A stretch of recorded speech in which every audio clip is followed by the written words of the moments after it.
अस्सलाम वालेकुम dear students, कैसे हैं आप सब। उम्मीद करता हूं कि आप सब खैर आफियत से होंगे। तो सबसे पहले लेक्चर में हमने रैंडम वेरिएबल को डिस्कस किया था कि रैंडम वेरिएबल क्या होते हैं। फिर हमने लास्ट में देखा कि इसकी दो टाइप्स हैं, एक डिस्क्रीट रैंडम वेरिएबल और एक होता था continuous random variable. Discrete random variable को हमने इससे पिछले वाले लेक्चर में डिस्कस किया। उस लेक्चर को देखने के लिए आपको डिस्क्रिप्शन बॉक्स में प्ले लिस्ट मिल जाएगी, आप वहाँ से जाके उसको देख सकते हैं, सीख सकते हैं। तो आज के लेक्चर में हम बात करेंगे कंटिन्यूस रैंडम वेरिएबल। तो चलिए आइए हम स्टार्ट करते हैं। हेडिंग है 8.3 continuous random variable and it's probability density function. Probability density function को PDF इस तरह लिखा जाएगा, ठीक है। और कंटिन्यूस रैंडम वेरिएबल को RV से विजार किया जाता है, ठीक है। तो चलिए आइए हम पढ़ते हैं। कहता है अ रैंडम वेरिएबल X, हमने पढ़ा था कि रैंडम वेरिएबल को कैपिटल लेटर से डिनोट करते हैं। तो एक random variable X is said to be continuous, उसको कंटिन्यूस कहा जाएगा if it can assume any value within a given range, कि जिसको गिवन रेंज के अंदर जो है वो अज्यूम किया जाए। अच्छा, ये आप कह लें कोई इंटरवल की फॉर्म होगी, या आप ये कह लें कि वो एग्जैक्ट वैल्यू नहीं होगी बल्कि वो अशारिये में आती होगी, ठीक है। जैसे मैं आपको एक छोटी सी एग्जांपल दूँ ना कि ये अगर हमारे पास एक कॉइन है ना, कॉइन यानी कि कॉइन का मतलब क्या है कि एक सिक्का है। जब मैंने इस सिक्के को उछाला तो मैंने कोई ना कोई एक्शन परफॉर्म किया। अब कोई ना कोई एक्शन परफॉर्म किया है, जो इसका आंसर आएगा उसको मैं ऑब्जर्व कर सकता हूँ, तो ये एक्सपेरिमेंट होगा। तो हमने एक्सपेरिमेंट की डेफिनेशन पढ़ी थी, कोई ऐसा एक्शन परफॉर्म करें कि जिसके बाद जो रिजल्ट आए हम उसको ऑब्जर्व कर सके, तो वो एक्सपेरिमेंट कहलाता है। एक सिक्के को टॉस किया या हेड आ सकता है या टेल। तो ये देखें, एक डिस्क्रीट वैल्यू आई। डिस्क्रीट का मतलब क्या है कि ये हेड आया, एक हेड आया। हम इसको 1.5 हेड नहीं कह सकते या 0.2 हेड नहीं कह सकते, ये अशारिये में नहीं होगा। इसी तरह जब आप एक डाइस को यानी कि लूडो का दाना जो होता है उसको अगर आप फेंकते हैं, उसको रोल करते हैं, तो उसका आंसर 1 2 3 4 5 6 में से कुछ भी आ सकता है, ठीक है। तो ये भी हमारे पास क्या है, ये देखिए पूरी मिकदार आएगी, जो भी चीज़ आएगी पूरी मिकदार आएगी। अब मैं आपको एक और छोटी सी एग्जांपल देता हूँ। मैं अगर आपसे कहूँ कि बस ये बताओ पास या फेल, तो आप ये नहीं कह सकते 1.5 पास यानी कि आधा पास हो गया हूँ, ये यानी कि ये नहीं, दो ही चीज़ें होंगी, या पास या फेल, या सक्सेस या फेलियर। तो ये वाली जो चीज़ें होती हैं ना, इसको हम लेके आते हैं कहाँ पे, डिस्क्रीट वाले में। लेकिन कंटिन्यूस में क्या होगा कि वो चीज़ अशारिये वाली होगी, ठीक है। जैसे आप ये कह लें कि हमने एक एक्सपेरिमेंट किया। क्या एक्सपेरिमेंट किया? हमने एक एक्शन परफॉर्म किया, किसी बच्चे की हाइट जो है उसको देखा, तो हाइट अशारिये में हो सकती है, 175.23 सेंटीमीटर आ सकती है। तो ये क्या हो गया, तो ये हमारे पास फिर रैंडम वेरिएबल, इसके लिए जो यूज होगा ना वो कंटिन्यूस रैंडम वेरिएबल होगा, ठीक हो गया बच्चों, समझ आ गया। टेम्परेचर, अगर मैं आपको कहूँ कि मैंने टेम्परेचर मापना है, तो टेम्परेचर जो है वो भी हमारे पास क्या होगा, कंटिन्यूस रैंडम वेरिएबल के तौर पे आएगा, ठीक हो गया। तो क्योंकि इनका आंसर एक रेंज में आता है, जैसे टेम्परेचर की कोई ना कोई रेंज होगी, कहाँ से कहाँ तक होएगा, लेकिन इसकी कोई रेंज नहीं है, ठीक है। इसकी कोई रेंज नहीं है इस हिसाब से कि 1 की वैल्यू कहाँ से कहाँ तक होगी, 2 की वैल्यू इस हिसाब से, ठीक है। तो ये हमारे पास डिस्क्रीट में आते हैं और ये कंटिन्यूस में आते हैं। तो ये मैंने आपको डिफरेंस थोड़ा सा बता दिया। तो चलिए आइए नेक्स्ट जो है हम ये डेफिनेशन वगैरह पढ़ लेते हैं। तो ये बताया गया उन्होंने कि it can be assume any value within a given range. For example दे दिया कि किसी पर्सन का वेट जो है उसको अमाउंट ऑफ रेनफॉल, अच्छा रेनफॉल की अमाउंट जो है वो सेंटीमीटर्स में होती हैं, और the temperature at a certain place, एक खास जगह पर टेम्परेचर जो हो गया। ये सारी किसकी एग्जांपल्स हैं, ये कंटिन्यूस रैंडम वेरिएबल के तौर पे आएंगे, ठीक हो गया। अब ये लिखा है कि एक ऐसा फंक्शन f ऑफ x है, वो प्रोबेबिलिटी डेंसिटी फंक्शन कहलाएगा, यानी कि PDF कहलाएगा। Abbreviated as PDF are the simple density function of the random variable x, या उसको सिंपल डेंसिटी फंक्शन का नाम देंगे।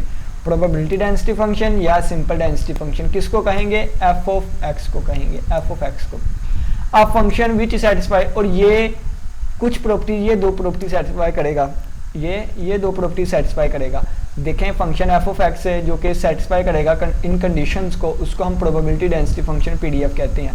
तो वो पहली कंडीशन क्या है कि उसकी वैल्यू जो है वो ग्रेटर दैन इक्वल टू 0 आया करे, और कंटिन्यूस में ये चीज़ होती है, ठीक है। अगर डिस्क्रीट हो तो उसमें हम समीशन का यूज़ करते थे, समीशन f ऑफ x, ठीक है। इस तरह हम समीशन में हम यूज़ करते थे, 1 के इक्वल आता था। लेकिन यहाँ पे हम डिस्क्रीट के अलावा कंटिन्यूस की बात कर रहे हैं, तो यहाँ पे फिर इंटीग्रल आएगा, -∞ से +∞ इंटीग्रल आ जाएगी, f ऑफ x dx किसके इक्वल आएगा, 1 आएगा, ठीक हो गया। ये हमारे पास कंटिन्यूस था। अब इसके रिलेटेड एग्जांपल्स कर लेते हैं। ये दो प्रॉपर्टीज आपने जहन में रखनी है। चलिए जी, सबसे पहले क्या आ गया, कहता है कि a continuous random variable x है, कैपिटल एक्स आएगा, ठीक है। कैन अज्यूम वैल्यूज बिटवीन, कहता है 0 से 2 के दरमियान इसकी वैल्यूज होगी, है आवर डेंसिटी फंक्शन, और इसके लिए जो डेंसिटी फंक्शन होगा ना एफ ऑफ एक्स वाला, वो ये वाला होगा। लिखा है फाइंड द वैल्यू ऑफ ए, हमने यहाँ पे जो ए कॉन्स्टेंट यूज हो रहा है उसकी वैल्यू फाइंड करनी है, ठीक है। F of x is equal to a multiply by 2 minus x और 2 प्लस एक्स है। यहाँ पे जो ए यूज़ हो रहा है हमने उसको फाइंड करना है। अच्छा, ये फार्मूला भी क्लोज होता है, देखिए ए माइनस बी और ए प्लस बी, तो ए की 2 माइनस बी की 2 फार्मूला भी क्लोज होता है ये, तो ये हमारे पास बन गया ए मल्टीप्लाई बाई 4 माइनस एक्स के, ठीक है। आप ऐसे भी लिख सकते हैं एफ ऑफ एक्स को, अपनी मर्जी जैसे मर्जी लिखें। तो ए की वैल्यू फाइंड करनी है पहले पार्ट में, फिर कहता है प्रोबेबिलिटी फाइंड करनी है इस कंटिन्यूस रैंडम वेरिएबल के हिसाब से p x is equal to 1/2 पर, x less than equal to 1 पर, x greater than equal to 2 पर, और x in between 1 and 2 exclusive, inclusive का मतलब है 1 और 2 भी शामिल होंगे, ठीक हो गया। तो ये वाली चीज़ें जो है वो हमने फाइंड करनी है। तो चलिए आइए स्टार्ट करते हैं। रेंज कहाँ से दी गई है, 0 से 2 तक, ठीक है। तो चलिए आइए स्टार्ट करते हैं। सबसे पहले देखें कि हमें पता है, क्या पता है, हमें ये पता है कि ये हमें उन्होंने दिया हुआ है पीडीएफ यानी कि प्रोबेबिलिटी डेंसिटी फंक्शन। तो इसका मतलब क्या है कि इस पर जब हम ये अप्लाई करेंगे इंटीग्रल माइनस इन्फिनिटी से प्लस इन्फिनिटी, तो इसका आंसर किसके इक्वल आएगा, 1 के इक्वल आएगा, ठीक हो गया। तो बच्चों नेक्स्ट देखें कि वो लिमिट हमने पुट कर दी, क्योंकि यहाँ पे हमें लिमिट दी गई है 0 से 2, तो 0 से 2 हमने पुट कर दी और ये फंक्शन हमने पुट कर दिया, ठीक है, और इज इक्वल टू 1। और यहाँ पर अगर आप देखें तो इसको मैंने सोल्व करके आपको बताया था, ये 4 माइनस एक्स के आ जाता है और ये ए एज अ कॉन्स्टेंट बाहर चला गया बच्चों, ये चीज़ आ गई। अब मैं यहाँ पे आपको करवा देता हूँ, इसको ना हम इंटीग्रेट करेंगे। 4 की इंटीग्रेशन क्या होती है, 4 एज अ कॉन्स्टेंट बाहर आ जाएगा और यहाँ पे 1 लिखा हुआ है, 1 की इंटीग्रेशन x हो जाएगी, और माइनस एक्स स्क्वायर की इंटीग्रेशन x³/3 हो जाएगी। और बच्चों इस पे लिमिट लग जाएगी 0 से लेकर 2 तक के। ये a आ गया, अपर लिमिट पुट करूँ तो पहले 2 पुट करूँगा, तो x की जगह 2 रख दिया, x की जगह 2 रख दिया, अपर लिमिट आ गई, ठीक है बच्चों। और माइनस है, लोअर लिमिट पुट करने लगा हूँ, 0 पुट किया तो 4 मल्टीप्लाई बाई 0 0 हो गया, यहाँ पे 0 पुट करूँगा तो ये भी 0 हो गया, ठीक हो गया बच्चों, वाली चीज़ आ गई। तो ये आ गया हमारे पास a इज इक्वल टू, क्या आ गया, a इज इक्वल टू 4 2 बार 8 और 2 की पावर 3 8 होता है, 8/3 और माइनस ये तो 0 हो गया, ठीक है। तो ये आ गया 8 3 बार एलसीएम लिया 3, तो 3 एलसीएम आ गया, 8 3 बार 24 माइनस 8 और ये तो 0 हो गया था, तो 24 में से 8 निकाल लें तो 16 16/3, तो ये किसके इक्वल था, 1 के इक्वल था। तो a मल्टीप्लाई बाय 16/3 1 के इक्वल आ गया, 3 उधर जाकर मल्टीप्लाई हुआ तो कितना आ गया, 3 1 बार 3, 16 उधर जाकर डिवाइड हुआ तो a की वैल्यू आ गई 3/16, a की वैल्यू कितनी आ गई 3/16 देख लेते हैं। तो a की वैल्यू आ गई 3/16, तो ये हमने a की वैल्यू निकाल लिया बच्चों, क्या निकाल लिया है, a की वैल्यू निकाल लिया। तो ये पहला पार्ट हमारा डन हो गया, वैल्यू ऑफ a फाइंड। अब a की वैल्यू यहाँ पे हम पुट कर देंगे तो क्या बन जाएगा, f of x is equal to 3/16 था, हाँ 3/16 और आ गया 2 माइनस एक्स और 2 प्लस एक्स। अब इसको ऐसे भी लिख सकते हैं कि F of x is equal to A की वैल्यू पुट कर दी तो आ गया 16/3 और आ गया 4 माइनस एक्स के। अब हम क्या करेंगे, ये वाली प्रोबेबिलिटी फाइंड करनी है, ये वाली फाइंड करनी है, ये वाली फाइंड करनी है, ये वाली फाइंड करनी है। तो इनको फाइंड करने के लिए हम ये वाला फंक्शन अब यूज़ करेंगे, ठीक हो गया बच्चों। चलें जी देखें, अब यहाँ पे हम आगे ये देखें 3/16 हमने पुट कर दिया तो ये वाली चीज़ हमारे पास आ गई और लिमिट जो है वो 0 से लेकर 2 तक की थी। अब ये हमने फाइंड करनी है x इज इक्वल टू 1/2, 1/2 को फाइंड करनी है तो कैसे फाइंड करेंगे, 1/2 से 1/2, इसका मतलब क्या है कि इस पॉइंट पर हम फाइंड कर रहे हैं, ठीक है, 1/2 और 1/2 और यहाँ पे आ जाएगा एफ ऑफ एक्स, इसको जब dx, ठीक है, तो आ जाएगा 1/2 और ये यहाँ पे फंक्शन पुट कर दूंगा ना 3/16 और इसको आपस में मल्टीप्लाई करके ये बन जाएगा 4 माइनस एक्स स्क्वायर और यहाँ पे dx आ जाएगा बच्चों। ये 3/16 एज ए कॉन्स्टेंट के तौर पर बाहर आ गया, ये 1/2 ये आ गया 1/2, इसको इंटीग्रेट कर दें तो आ जाएगा 4x और माइनस इसको इंटीग्रेट किया था x³/3 आ जाएगा d, और ये इंटीग्रेशन तो खत्म हो गई ना अब क्योंकि हमने इंटीग्रेट कर दिया। तो मैं डायरेक्ट इंटीग्रेट कर देता हूँ, कितना आ गया, ये आ गया हमारे पास 4x माइनस x³/3, ठीक है, और 1/2 से 1/2, अपर limit minus lower limit put करें 3/16, अपर लिमिट पुट की तो 4 मल्टीप्लाई बाय 1/2 और माइनस 1/2 के क्यूब/3 और ये अपर limit minus lower limit put करूंगा तो आ जाएगा 4 मल्टीप्लाई बाय 1/2 और माइनस ये आ जाएगा 1/2 का क्यूब/3, ठीक हो गया। और बच्चों ये वहाँ पे बड़ी ब्रैकेट भी आ जाएगी। अब ये देखिए ये +1 ये देखे ना, इसमें से इसको माइनस करूंगा तो ये कट जाएंगे, इसमें से इसको माइनस करो, ये भी माइनस का है, ये भी माइनस का है, तो माइनस माइनस ये प्लस हो जाएगा और ये माइनस का, ये भी कट जाएंगे। तो 3/16 × 0 तो 0 आ जाएगा, ठीक हो गया बच्चों। और आपको एक और मजे की बात बता दूं कि जिस पॉइंट से स्टार्टिंग लिया है उसी पॉइंट पे अगर ख़त्म करें ना तो इसका मतलब है एक पॉइंट पर इंटीग्रेशन, तो एक पॉइंट पर इंटीग्रेशन जो है वो ज़ीरो होती है। तो ये लिख दिया गया है पर्टिकुलर वैल्यू जो है वो ज़ीरो आएगी, ठीक है, एट अ पर्टिकुलर वैल्यू, एक पर्टिकुलर वैल्यू पर हमारे पास जो इंटीग्रल है ना वो ज़ीरो आता होता है। तो इस बिना पर ये प्रोबेबिलिटी बच्चों ज़ीरो हो गई, ठीक हो गया। लेकिन फिर भी मैंने आप लोग को सोल्व करके दिखाया क्योंकि वो बात करने से बेहतर था मैं आप लोग को प्रूफ देता बात का, ठीक है। तो एक पॉइंट पर इंटीग्रल जो है वो ज़ीरो होती है क्योंकि उसके अंडर एरिया जो आ रहा होता है वो ज़ीरो हो जाता है ना, ठीक है, एक पॉइंट पर, ठीक है, उसको ज़ीरो कंसीडर किया जाता है। चलिए जी नेक्स्ट चलते हैं हम। अब कहता है कि ये वाली चीज़, ठीक है, अब कहते हैं कि ये वाली चीज़, ठीक है जी, x से छोटा, x की लिमिट हमारे पास क्या थी, x की लिमिट हमारे पास 0 से 2 तक थी, लेकिन उन्होंने कहा है कि x लेस देन और इक्वल 1 रहे। इसका मतलब है कि लिमिट जो x की स्टार्ट होगी ना वो ये वाली होगी, ये वाली, ठीक है, 0 से ये। तो मैं लिखूंगा क्या, 0 से 1 f ऑफ x और d x is equal to 0 से 1 f ऑफ x की वैल्यू क्या थी 3/16 और 4 माइनस एक्स के लिख देता हूँ dx। 3/16 एज अ कॉन्स्टेंट बाहर आ गया और इस 4 को इंटीग्रेट कर दें तो ये आ जाएगा 4x माइनस एक्स के को इंटीग्रेट किया x³/3 और ये 0 1 अपर लिमिट पुट करूंगा तो ये x की जगह 1 आ गया तो 4 आ गया, x की जगह 1 आ गया, 1 का क्यूब 1 नहीं होता, 1/3 अपर limit minus lower limit put करूंगा ये 0 हो जाएगा, यहाँ भी 0 हो जाएगा, ठीक है। तो ये आ गया 3/16, यहाँ एलसीएम आ गया 3 3 4 बार 12 और -1 तो ये बन गया 3/16 ज़रबे ये 12 में से 1 गया 11/3 तो 3 3 से कैंसिल तो आ गया 11/16 आंसर, ठीक है। तो ये लिखा हुआ 11/16 आंसर। नेक्स्ट बच्चों ये देखें, उन्होंने कहा है कि p ग्रेटर देन और इक्वल टू 2 के लिए। अब ये देखें, इस बात को समझिएगा बच्चों, ये वाली चीज़ लिखी है। अब x की लिमिट हमारे पास क्या थी 2 से लेके 0 से 2 तक की थी।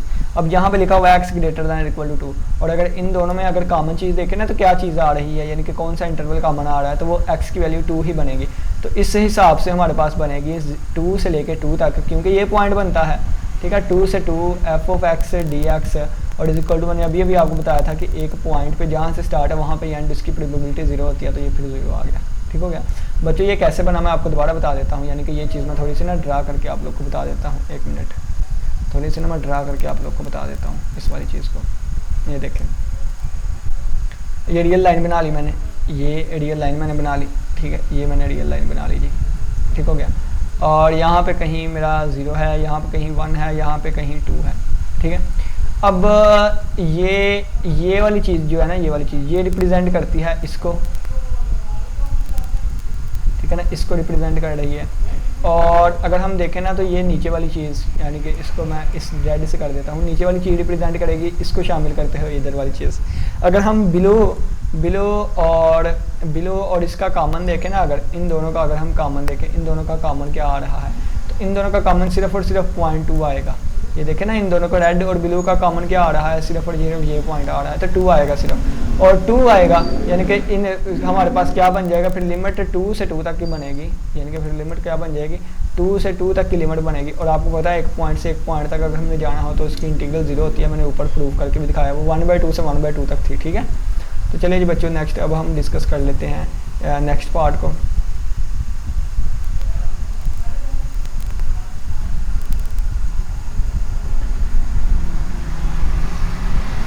नेक्स्ट पार्ट को डिस्कस करते हैं। नेक्स्ट पार्ट अगर आप देखें ना तो लिखा हुआ है p1 से 2 के दरमियान, ठीक है। हमारे पास प्रॉपर इंटरवल क्या था, मैं आपको रियल लाइन से बना के दिखाता हूँ फिर समझ आएगी। ये 0 था, ये 1 है, ये 2 है, तो ये प्रॉपर इंटरवल आ रहा है हमारे पास जो लिमिट में दी गई है। यहाँ पे क्या है 1 से 2 और 1 और 2 भी शामिल है ये, तो इन दोनों का अगर आप कॉमन देखें ना तो कॉमन रीजन कौन सा आ रहा है, तो कॉमन रीजन यही आ रहा है, यानी कि हमारे पास f ऑफ x की लिमिट यही बनेगी 1 से 2 तक की, 1 से 2 f ऑफ x dx, ठीक है। तो ये 3/16 वैल्यू आई थी एज अ कॉन्स्टेंट, इसको मैंने बाहर भी निकाल लिया, और ये 1 से 2 और 4 माइनस एक्स स्क्वायर था dx, ठीक है। तो ये 3/16 बाहर ही रही और ये 4x आ गई इसकी इंटीग्रेशन और इसकी x³/3 आ गई और ये लिमिट 0 से 2 तक हो गई, 1 से 2 तक हो गई। और बच्चों ये 3/16 आ गई, ये आप 4x की जगह पे रख देंगे 2, तो ये 2 आ गया, माइनस ये 2 का क्यूब कितना बन जाएगा 8/3 बन जाएगा बच्चों, ठीक है। और माइनस लोअर लिमिट 1 पुट करूँगा 4 और वहाँ 1 पुट करूँगा तो -1/3 ये वाली चीज़ बन जाएगी बच्चों, ठीक हो गया। तो 3/16 और 4 2 बार 8, 8 माइनस 8/3 और ये बन गया -3 एलसीएम आ गया 4 3 बार 12 -1, ठीक है बच्चों। और ये आ गया 3/16 और 8 3 बार 24, 24 में से 8 गए 16, तो 16/3 और माइनस ये लोअर लिमिट 11/3 बन जाएगा।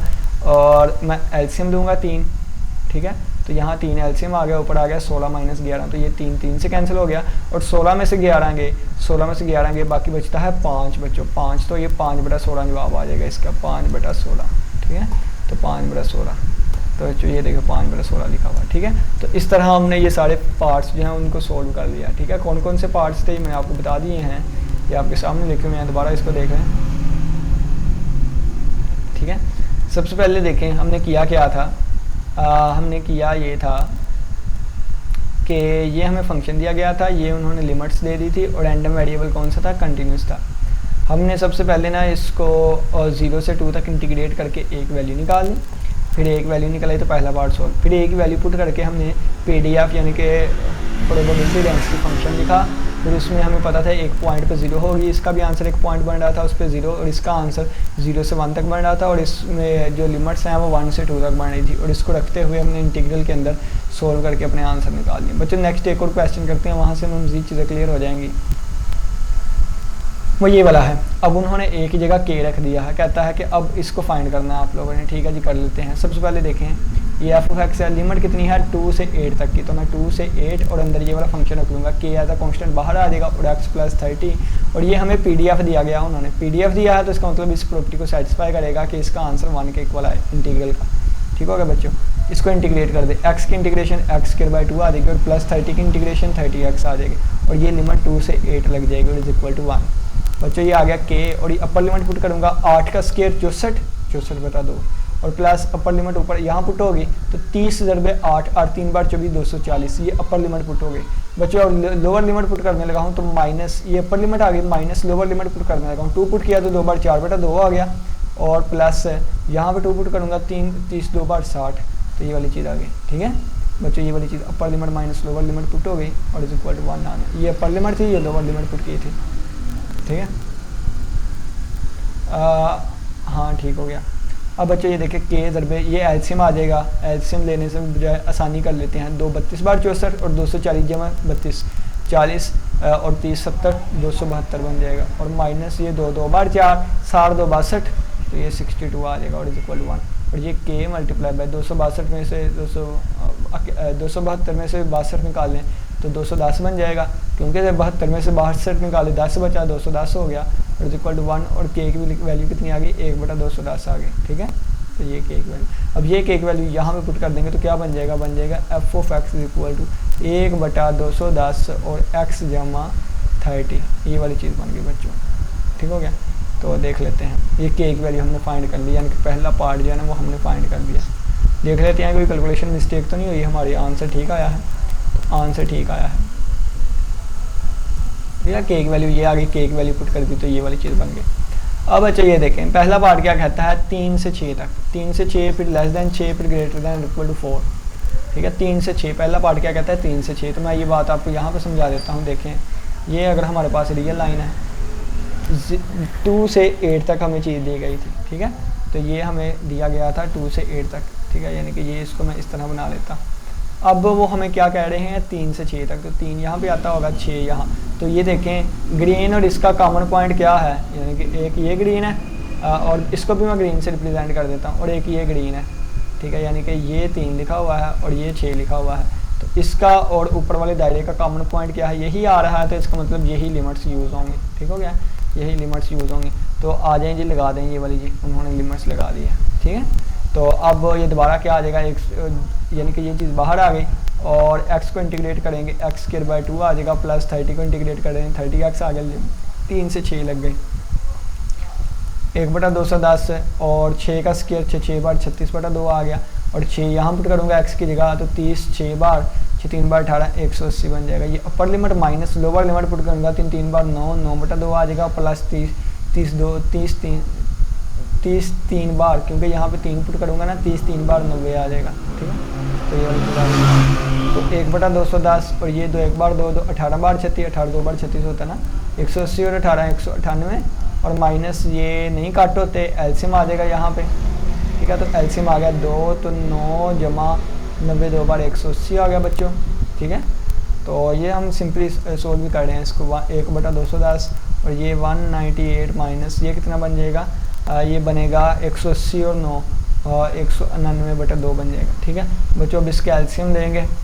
ठीक है, अब इसके एलसीएम लेंगे तो 1/210 बाहर ही रहा, 2 एलसीएम आ गया, 198 × 2 8 2 × 16 6 लगा, 1 आंसर 2 × 18 1 9 19 1 लगा, 2 1 × 2 1 3 396 माइनस 199। ठीक है, तो जब इसको हम करेंगे तो ये आ जाएगा 1/210, 6 में से 1 गया, 6 में से 9 गए, 6 में से 9 नहीं जाते, 16 में से 9 गए, बाकी बचा 7 और ये 39 की जगह 38 39 है, 39 की जगह 38 रह गया, 38 में से 18 गए तो 20 बच गया, तो ये 207/2 आ गया। तो बच्चों ये 207 ऊपर आ गया और 210 को 2 से ज़रब दूंगा तो कितना बन जाएगा, 420 बन जाएगा और ये हमारा आंसर आता होगा। तो यही आंसर लिखा होगा। ठीक हो गया बच्चों। अब ये देखें, अब इस वाले को हम कर लेते हैं, यानी कि अब ये नेक्स्ट पार्ट को हम ना कर लेते हैं कंटिन्यू। इसको मैं रेस कर लूँ ना पहले।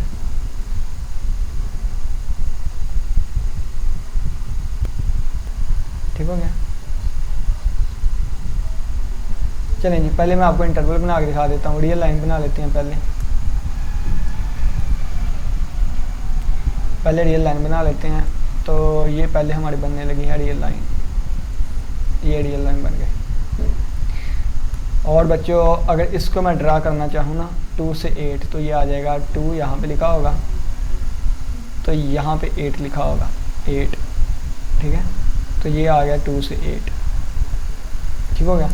अब नेक्स्ट देखें, इस वाले को अब हमने टैकल करना है ना, लेस दैन और इक्वल टू 6, तो लेस दैन यानी कि यहाँ कहीं पे 6 आता होगा तो ये बन जाएगा 6 और इससे लेस दैन और इक्वल टू, यानी कि ये सारी चीज़ चलती गई। और अगर आप इन दोनों का कॉमन निकाल लेना, इन दोनों का कॉमन क्या आता है, तो इन दोनों का कॉमन अगर आप देखें तो ये इतना पार्ट कॉमन आ रहा है, यानी कि ये इतना पार्ट कॉमन आ रहा है और ये क्या बनेगा 2 से 6 तक। ठीक है, यानी कि जो ग्रीन और येलो दोनों में आ रहा है वो यहाँ तक आ रहा था। तो ये हमारे पास फिर क्या बन जाएगा बच्चों ये बन जाएगा यानी कि 2 से 6 तक और 1/210 जो कि एक वैल्यू आई थी वो बाहर आ जाएगी और लिमिट लग जाएगी किस पे, x + 30 पे। ठीक है, dx। तो जब इसको इंटीग्रेट करेंगे 1/210 ये बन जाएगा कितना x² और x² और ये बना है 30x और इस पर लिमिट लग जाएगी 2 से 6। ठीक है, तो अपर limit minus lower limit put करूँगा, तो अपर limit minus lower limit put करने लगा हूँ 1/210 अपर लिमिट पुट की 6 बार 36 36/2 और प्लस 30 मल्टीप्लाई बाय 6, तो 6 3 बार 18 180 बन गया। अपर लिमिट हो गई, लोअर लिमिट पुट करूँगा तो 2 बार 4/2 और प्लस 30 2 बार 60 आ गया बच्चों, ये वाली चीज़ बन गई। ठीक है, अपर limit minus lower limit put की है, तो 1/210 ये कितना बन गया 18, 180 जमा 18 198 माइनस 2 बार 4 और 60 और 2 62, तो ये 62 आ गया। तो 1/210 198 में से 62 निकाल लें तो 8 में से 2 गए, बाकी कितना बचा 6 और 19 में से 6 गए तो बाकी कितना बचा 13, तो 136/210 ये भी कैंसिल होते हैं। पहले नीट करके लिख लेते हैं 136/210, तो 2 6 बार 12 और 1 13 2 8 बार 16। ठीक है, और ये 2 1 बार 2 2 5 बार 10, आगे छोटा था तो 0.5 लगेगा। और इनको देखते हैं 3 पे जाता है कि नहीं, 8 और 6 कितना होता है 14 होता है, 14 3 पे नहीं जाता, यानी कि ये 68/105 आएगा इसका जवाब। तो देख लेते हैं 68/105 कितने गया, ये आ गया 68/105 बच्चों, ये जवाब निकल के आ गया। ठीक हो गया। और इसी तरह लास्ट पार्ट जो हम इसका उसको टैकल कर लेते हैं वो क्या है, x से ग्रेटर दैन और इक्वल टू 4। तो x ग्रेटर दैन और इक्वल टू 4 के लिए अगर मैं बनाऊँ ना तो यहाँ कहीं पे 4 होगा, इसको पहले मैं रिमूव कर देता हूँ, इसको रिमूव कर देता हूँ, ये भी रिमूव हो जाएगा और ये भी रिमूव हो जाएगा। ठीक है, ये भी रिमूव हो जाएगा। अब देखें, यानी कि ये तो हमारी गिवन लिमिट थी जो यहाँ पे लिखी, x ग्रेटर दैन और इक्वल टू 4 का मतलब क्या है, x ग्रेटर दैन और इक्वल टू 4 का मतलब क्या है कि यहाँ कहीं 4 होगा इन दोनों के मिड में, और ग्रेटर दैन इक्वल टू 4 का मतलब है कि इसको 4 को शामिल करते हुए इससे बड़ा सारा ये वाली चीज़। और अगर हम इन दोनों का कॉमन देखें ना तो इन दोनों में कॉमन क्या चीज़ आ रही है, तो ये इतनी चीज़ कॉमन आ रही है और वो क्या बनती है 4 से लेके, वो चीज़ क्या बनती है, वो बनती है 4 से लेके 8 तक। ठीक है, 4 से 8 तक। तो हम इसको अब इंटीग्रेट करेंगे 4 से 8 तक के लिए, तो ये मैं रिमूव नहीं करने लगा, नीचे चीज़ें मैं यहाँ भी करवा सकता हूँ, तो जो पहले से सोल्व हुआ है उसको मैं लेके चलूँगा। 4 से 8 तक करना मैंने, 4 से 8 तक, तो ये देखेंगे 4 से 8 तक और ये वाली चीज़ 1/210 वैसे ही आ गया। ये इसको इंटीग्रेट किया x² और इसको इंटीग्रेट किया 30x और ये 4 से 8 पुट कर दिया यहाँ पर भी और 8 पुट यहाँ पर, ये अपर limit minus lower limit put करूँगा, यहाँ भी आ जाएगा, यहाँ भी आ जाएगा, तो ये माइनस लोअर लिमिट और ये 8 बार 16 बटा 2 32 बन गया। 8 बार 64 होता है तो 64 बटा 2 32 बन गया। और ये प्लस 3 8 बार 24 तो 240 बन गया। माइनस 2 4 बार 16 होता है, 2 1 बार 2 2 8 बार 16, तो यहाँ पे आ गया 8 और जमा 3 4 बार 12, तो ये 120 आ गया। अब ये देखें ये कितना बन गया, 4 और 3 7, यानी कि 272 और माइनस ये 128, तो 144 बनता था। कैंसिल होते हैं, कैंसिल किया तो 2 7 बार 14 तो 2 बार 4 और 2 105 बड़ा, तो 72 बटा 105 आ गया हमारे पास, ठीक है। तो ये मज़ीद कैंसिल आउट होते हैं लेकिन उन्होंने नहीं किए, तो मैं कैंसिल आउट मज़ीद करने लगा हूँ। 72 बटा 105 लिखा हुआ है, तो 2 3 बार 6 और 1 7 और यहाँ पे आ गया 1, तो 12 बन गया, तो 3 4 बार 12 34 बन गया। और ये कितने पे जाता है, ये भी 3 पे जाता है, 3 3 बार 9 और 1 10, तो 5 बार 15, ये आ गया 35, ठीक है। 35 नहीं, ऊपर 3 2 बार 6 24 बटा 35 बन गया, ठीक है, 24 बटा 35। अब ये जाता है किसी पे, नहीं अब नहीं जाता, 24 बटा 35 यही आंसर है, ठीक है। ये आ जाएगा इसका 24 बटा 35 होगा। तो उम्मीद करता हूँ कि आज की लेक्चर की समझ आई होगी। नेक्स्ट हमारे पास है mathematical expectation of a random variable, तो इसको इंशाल्लाह हम नेक्स्ट लेक्चर में डिस्कस करेंगे। यहाँ तक किसी बच्चे का कोई भी क्वेश्चन है लास्ट में पूछेगा। इसी के साथ इजाज़त दे, अपना बहुत से ख्याल रखिएगा। इंशाल्लाह फिर मुलाकात होगी नेक्स्ट लेक्चर के साथ, तब तक के लिए इजाज़त दे। अल्लाह हाफिज़, अल्लाह निगहबान।